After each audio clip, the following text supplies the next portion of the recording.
നമസ്കാരം. നിത്യജ്യോതിഷത്തിലേക്ക് എല്ലാ മാന്യ പ്രേക്ഷകർക്കും സ്വാഗതം. ഇന്ന് 2025 ജനുവരി മാസം 2-ാം തീയതി, 1200-ാം ആണ്ട് ധനുമാസം 18-ാം തീയതി വ്യാഴാഴ്ച. പുതുവർഷം തുടങ്ങി എങ്കിലും ഇന്ന് ശുഭദിനമാണ്. തിരുവോണ നക്ഷത്രം മാത്രമല്ല, വ്യാഴാഴ്ചയുമാണ്. ഇന്നെല്ലാ ശുഭകാര്യങ്ങൾക്കും ന്യൂ ഇയർ കഴിഞ്ഞ് നമ്മൾ ന്യൂ ഇയർ കഴിഞ്ഞ് പുതുവർഷത്തിലേക്ക് പ്രവേശിച്ചിരിക്കുകയാണ്. നല്ല ദിവസം, അതുപോലെ നല്ല നക്ഷത്രം. ഇന്ന് ധനുമാസത്തിലെ തിരുവോണ നക്ഷത്രം ബർത്ത്ഡേ വന്നിട്ടുള്ളവർക്ക് ഒരു വർഷത്തെ ഫലത്തെ നമുക്ക് ചിന്തിക്കുമ്പോൾ വളരെ ഭാഗ്യദായകമായ ഒരു വർഷമാണ് നിങ്ങൾക്കെന്നറിയുക. ഭാഗ്യ അഭിവൃദ്ധിയെ പ്രദാനം ചെയ്യുന്ന ഒരു വർഷമാണ് നിങ്ങൾക്ക്. ഐശ്വര്യപ്രദമായ ഒരു വർഷമാണ് നിങ്ങളുടേത്. വളരെ ഗുണഫലത്തെ പ്രദാനം ചെയ്യുന്ന ഒരു വർഷം വേണമെങ്കിൽ എന്ന് പറയാം. ഇപ്പോൾ എന്ത് കാര്യത്തിന് ഇറങ്ങുക, പ്രത്യേകിച്ച് ജോലിയുമായി ബന്ധപ്പെട്ട് ധനപരമായ കാര്യങ്ങൾക്ക് ഏറ്റവും അനുകൂലപ്രദമായ ഒരു വർഷമാണ് നിങ്ങൾക്ക്. കാരണം വ്യാഴം ധനകാരകനാണ്. സാമ്പത്തിക പുരോഗതിയെ തരും.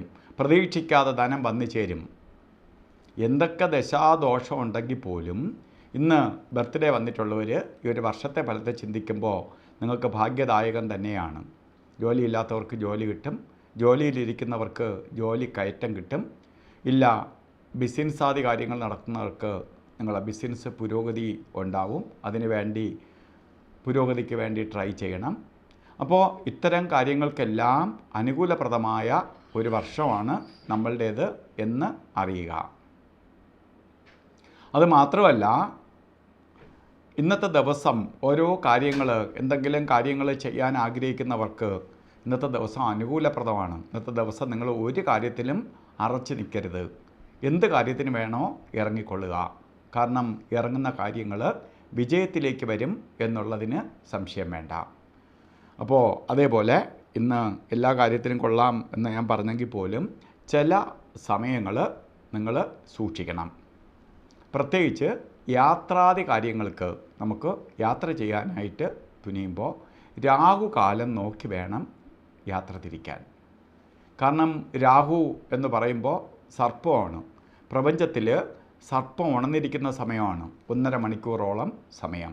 ഈ സമയത്ത് നമ്മൾ എന്തെങ്കിലും പ്രവൃത്തിക്ക് വേണ്ടി തുടങ്ങിയാൽ പാമ്പെഴയും പോലെ കാര്യങ്ങളെ എഴയിപ്പിക്കും. അപ്പോൾ 1 മണി 54 മിനിറ്റ് തൊട്ട് 3 മണി 20 മിനിറ്റ് വരെയാണ് രാഹുകാല സമയം. അതെന്തുകൊണ്ട് അങ്ങനെ രാഹുകാലത്തിന് പ്രാധാന്യം കൊടുക്കുന്നു എന്ന് ചോദിച്ചാൽ കലണ്ടറിൽ രേഖപ്പെടുത്തിയിട്ടുള്ളത് 1:30 മണി മുതൽ 3 മണി വരെ എന്നാണ്. 1:30 മണിക്ക് ആരംഭിക്കില്ല, 1:54 തുടങ്ങുകയുള്ളൂ.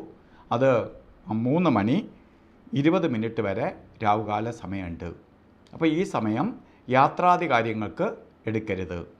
ഒന്നുകിൽ എവിടെയെങ്കിലും ദൂരയാത്രയ്ക്കോ അല്ലെങ്കിൽ ശുഭകാര്യങ്ങൾക്ക് ഇറങ്ങുകയോ ചെയ്യണമെങ്കിൽ ഇതിന് മുമ്പ് അല്ലെങ്കിൽ ഇതിന് ശേഷം യാത്ര തിരിക്കുക.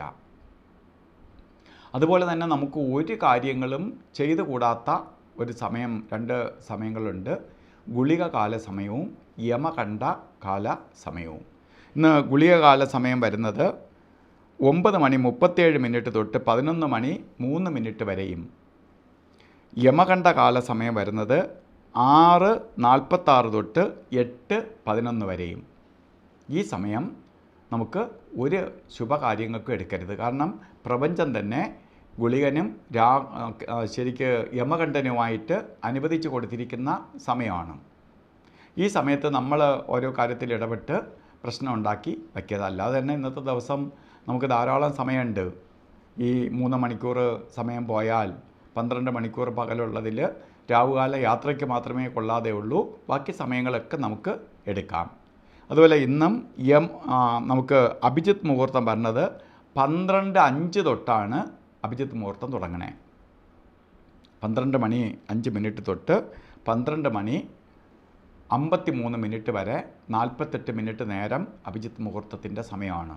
ഇതിനിടയ്ക്ക് മധ്യസമയത്ത് ഒരു 4 മിനിറ്റ് കുറയുമെങ്കിലും ഏകദേശം 48 മിനിറ്റോളം സമയം അഭിജിത്ത് മുഹൂർത്ത സമയമാണ്. എന്ത് ശുഭകാര്യങ്ങൾക്കും അനുകൂലപ്രദമായ സമയമാണ് അഭിജിത്ത് മുഹൂർത്ത സമയം.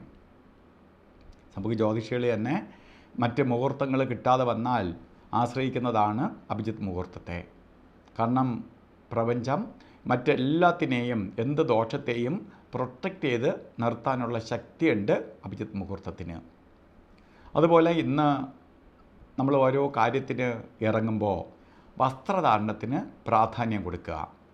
ഇപ്പോൾ വസ്ത്രധാരണത്തിന് പ്രാധാന്യം കൊടുക്കാൻ പറയുന്നത് നമ്മൾ ധരിക്കുന്ന വസ്ത്രത്തിൽ ഇപ്പോൾ ഫുൾ ഇന്ന് മഞ്ഞ വസ്ത്രം ഏറ്റവും ഭാഗ്യദായകമാണ്, അതുകൊണ്ട് ഫുൾ മഞ്ഞയായിട്ട് നടക്കണം എന്നല്ല. അപ്പോൾ വസ്ത്രത്തിൽ മഞ്ഞ കളർ കൂടി ഉൾപ്പെടുത്തുക. ഇപ്പോൾ നമ്മൾ ടോപ്പായിട്ടോ അല്ലെങ്കിൽ കോട്ടായിട്ടോ മറ്റെന്തെങ്കിലും ആയിട്ട് ഒന്നുമില്ല, ഒരു കർച്ചീപ്പായിട്ടെങ്കിലും നമുക്ക് ഒരു മഞ്ഞ തുണി കയ്യിൽ കരുതുക. ഈ മഞ്ഞയ്ക്കുള്ള പ്രത്യേകതയുള്ളത് വ്യാഴത്തിൻ്റെ ശരിക്ക് കളറാണ്.